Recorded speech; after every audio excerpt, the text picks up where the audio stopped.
Assalamualaikum, selamat pagi anak-anak. Ketemu lagi bersama Bunda di sini. Semoga semuanya sehat, kita sehat dan bisa berkumpul lagi. Kali ini kita akan melanjutkan materi minggu kemarin, yaitu K3. Masih ingat kan K3? K3 itu adalah kesehatan, keselamatan, dan keamanan kerja. Hari ini tujuan pembelajaran kita yaitu yang pertama.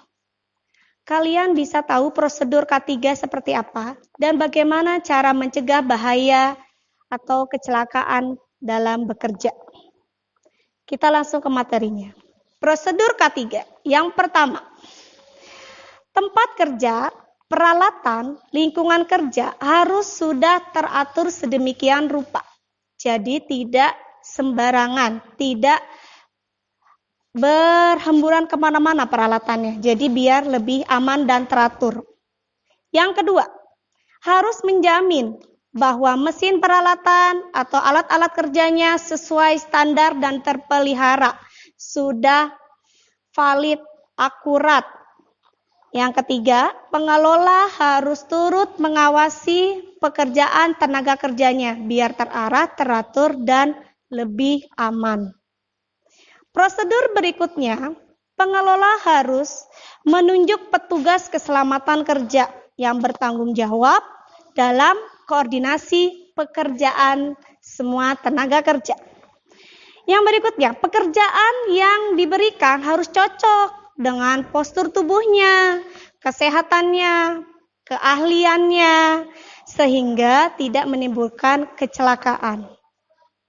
Prosedur berikutnya, pengelola harus menjamin semua tenaga kerja itu sudah diberi petunjuk cara bekerja yang aman. Dan petugas keselamatan bertanggung jawab terhadap sarana pencegahan kecelakaan kerja. Dan pengelola itu harus mendukung biaya dalam pengadaan K3 ini. Jadi jangan hanya pengelolanya mengambil untungnya saja ya. Jadi dia harus mengkoordinasi atau membiayai semua sumber-sumber keselamatan para pekerjanya.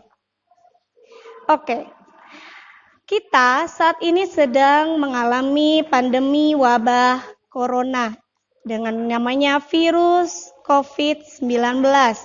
Virus ini sangat kecil, seukuran nanometer, tidak bisa kita lihat. Hobinya apa? Lompat-lompat. Iya, lompat antara orang dan orang. Jadi kamu kenapa disuruh di rumah? Biar bisa memutus mata rantai penularan virus ini. Kamu jika keluar harus pakai APD, nggak hanya tenaga medis yang pakai APD, kamu juga wajib memakai APD. APD ini berhubungan dengan K3. Apalagi tenaga medis. Tenaga medis ini kan ada di barisan terdepan. Kalau dia tidak memakai APD sesuai standar, maka dia bisa terpapar virus ini. APD itu adalah alat pelindung diri, alat yang wajib dipakai oleh tenaga kerja untuk mencegah terjadinya kecelakaan, bahaya, sakit akibat pekerjaannya. APD ini bermacam-macam, mulai dari alat pelindung kepala.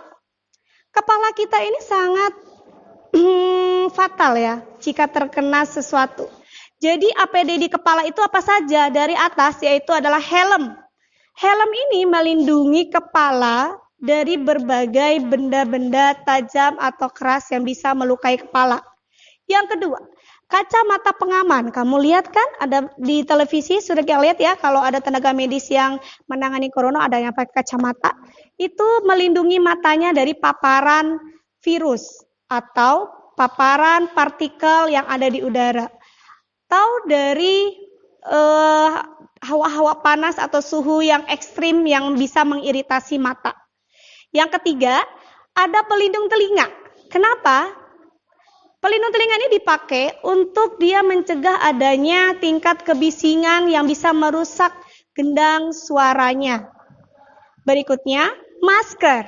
Ya, tenaga medis maupun kamu yang di rumah, jika keluar rumah harus pakai masker. Masker ini selain melindungi pernafasan kita dari debu, bisa melindungi kita dari paparan virus dan bakteri yang bisa masuk ke lubang hidung kita atau alat pernafasan kita. Itu adalah pelindung dari kepala. Ingat, pelindung kepala apa saja? Ada helm, pelindung kepala kita, ada kacamata pengaman, ada pelindung telinga, dan ada masker. Itu wajib, ya. Untuk kalian yang di rumah, pakailah masker kain karena masker medis hanya untuk tenaga medis. Ya, masker kain pakailah 4 jam sekali. Setelah itu ganti dengan masker yang baru. Ingat, selalu pakai masker karena kita tidak tahu bahwa apakah orang itu sudah terpapar virus atau tidak. Jadi kita harus pakai masker. Berikutnya alat pelindung tubuh. Alat pelindung tubuh ada celemek atau yang disebut dengan apron. Celemek atau apron ini, ya, dia melindungi tubuh dari paparan atau kontak langsung dengan orang lain. Yang kedua, ada rompi keselamatan kerja. Yang ketiga, ada alat pelindung tubuh.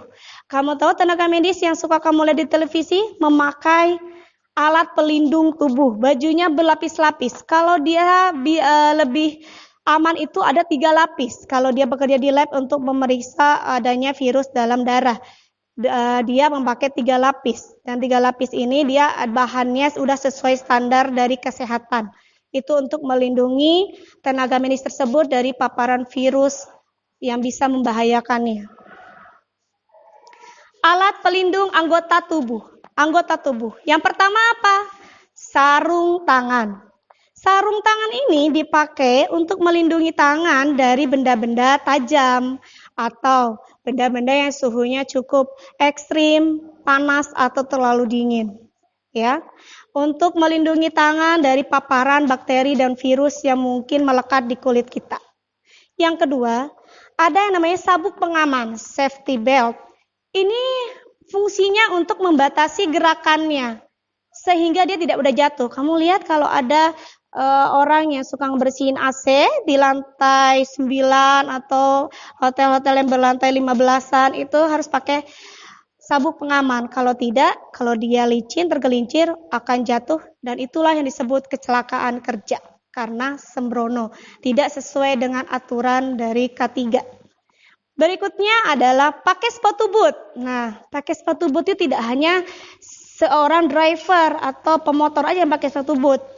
Seseorang yang bekerja di proyek juga harus pakai sepatu boot untuk melindungi kakinya.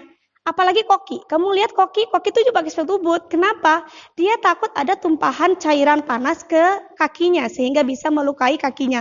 Sepatu boot itu penting. Nah, inilah materi hari ini. Semoga kita semua sehat, tetap di rumah, jaga kesehatan, makan makanan bergizi, ya, harus positive thinking dan tidak stres. Silakan berolahraga di rumah, beribadah di rumah. Semoga kita semua sehat walafiat. Tugas kerjakan di Google Classroom sudah saya sediakan secara multiple choice. Kalian bisa langsung mengerjakannya secara online, langsung ada skornya. Terima kasih. Assalamualaikum warahmatullahi wabarakatuh.